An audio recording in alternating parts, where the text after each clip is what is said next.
কোনো রকম sandwich maker ছাড়াই বাড়িতে খুব সহজেই তাওয়াতে স্যান্ডউইচ বানিয়ে নিতে পারবেন একদম দোকানের মতন মশালা আলু চিজ স্যান্ডউইচ।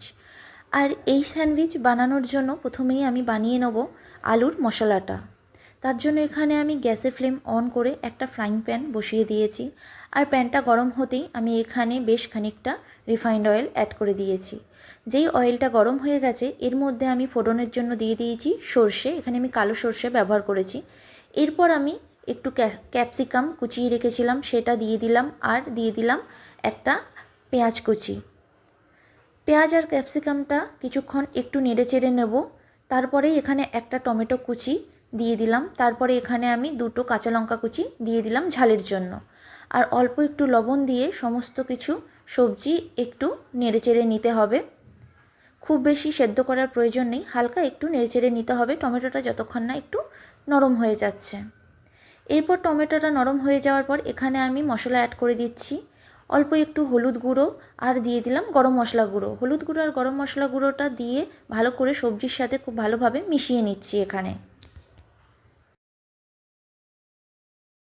তারপর সব কিছু এখানে খুব ভালোভাবে মিশিয়ে একটু ভেজে নিয়ে এখানে আমি দিয়ে দিলাম এক বাটির মতো মটরশুঁটি একটু সেদ্ধ করে রেখেছিলাম।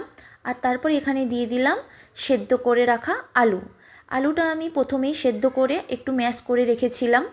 তারপর এখানে আলুটা দেওয়ার পর আর মটরশুঁটি আলুটা সমস্ত মশলার সাথে খুব ভালোভাবে মিশিয়ে নিতে হবে। আপনারা চাইলে মটরশুঁটিটা ব্যবহার নাও করতে পারেন। তারপরে সমস্ত কিছু উপকরণ আলুর সাথে খুব ভালোভাবে এখানে আমি মিশিয়ে নিচ্ছি। আপনারা এখানে মটরশুঁটিটা নাও ব্যবহার করতে পারেন। এখন যেহেতু মটরশুঁটির সিজন চলছে তাই আমি এখানে মটরশুঁটিটা ব্যবহার করেছি। এরপর এখানে আমি অল্প একটু চাট মশলা ব্যবহার করেছি। তারপর এখানে আমি ধনেপাতা কুচি অ্যাড করে দিলাম। দিয়ে ধনেপাতা কুচি আর চাট মশলাটা আমি আলুর সাথে খুব ভালোভাবে মিশিয়ে নেব।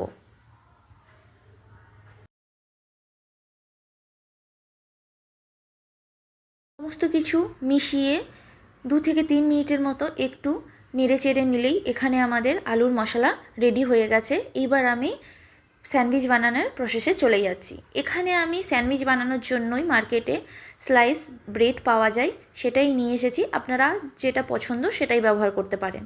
এরপর এখানে আমি ব্রেডের মধ্যে প্রথমেই একটু বাটার লাগিয়ে নেব।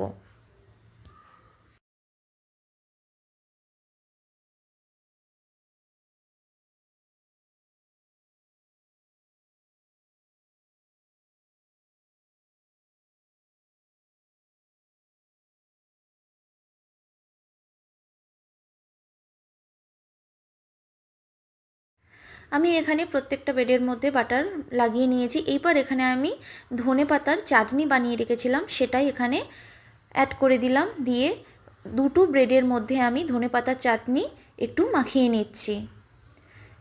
এখানে আমি দুটো ব্রেডের মধ্যেই শুধুমাত্র ধনেপাতার চাটনি লাগিয়ে নেব, আর দুটো ব্রেডের মধ্যে এখানে আমি টমেটোর কেচাপ লাগিয়ে নেব।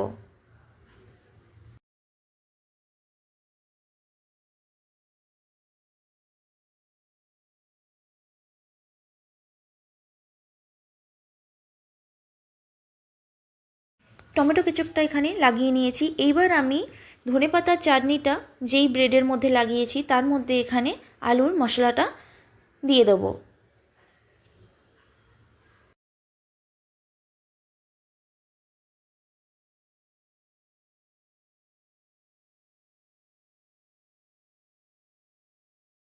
এখানে আমি দুটো ব্রেডের মধ্যেই আলুর মশলাটা দিয়ে দিচ্ছি। আমি আমার পরিমাণ মতো দিচ্ছি, আপনারা আপনাদের পরিমাণ মতন দেবেন। এবার এখানে আমি চিজ ব্যবহার করব। এখানে আমি মিল্কি মিস্টের চিজ ব্যবহার করছি, আপনারা যে কোনো কোম্পানির চিজ ব্যবহার করতে পারেন। আমি চিজ থেকে কিছুটা চিজ কেটে নিয়েছি আর একটা গ্রেটারের সাহায্যে আলুর মশলার ওপরে চিজটা একটু গ্রেট করে নিয়ে নিচ্ছি। যতটা পরিমাণ আপনারা ততটা পরিমাণ অনুযায়ী নেবেন। চিজটা গ্রেট করে নেওয়ার পর ওপর থেকে একটু আমি অরিগ্যানো ছড়িয়ে দিচ্ছি। অরিগ্যানোটা দেওয়ার পর আমি অল্প করে চিলি ফ্লেক্সও ছড়িয়ে দিচ্ছি।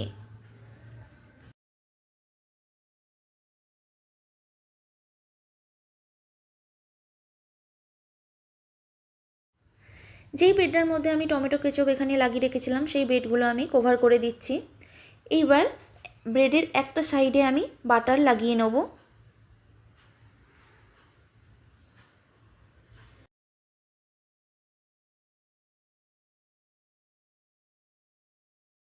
এইবার আমি স্যান্ডউইচটা এখানে সেঁকে নেব। যেহেতু আমি তাওয়ার মধ্যেই স্যান্ডউইচটা সেঁকে নেব, সেই জন্য আমি গ্যাসের ফ্লেম অন করে এখানে তাওয়া বসিয়ে নিয়েছি। তাওয়াটা হালকা গরম হয়ে গেলে আমি এখানে বাটার দিয়ে দিচ্ছি। বাটারটা একটু মেল্ট হয়ে গেলে আমি ব্রেডের যেই সাইডে বাটার লাগাইনি আমি সেই সাইডটা এখানে দিয়ে দিলাম। এবার আমি গ্যাসের ফ্লেম মিডিয়াম রেখে এখানে আমি স্যান্ডউইচগুলো সেঁকে নেব। এখানে আমি স্যান্ডউইচগুলো হালকাভাবে সেঁকে নিচ্ছি। স্যান্ডউইচগুলো সেঁকতে মিনিমাম 2 থেকে 3 মিনিট সময় লাগবে। এখানে স্যান্ডউইচগুলো আমি সেঁকে নিয়েছি। এবার একটা প্লেটের মধ্যে তুলে নিচ্ছি। স্যান্ডউইচের এই রেসিপিটা আপনাদের কেমন লেগেছে অবশ্যই আমাকে কমেন্ট করে জানাবেন। আর যদি ভালো লেগে থাকে অবশ্যই একটা লাইক করে দেবেন। আমার এই রেসিপিগুলো বেশি বেশি করে শেয়ার করবেন। আর আমার চ্যানেলটিকে যদি এখনও পর্যন্ত সাবস্ক্রাইব না করে থাকেন তো সাবস্ক্রাইব করে দেবেন।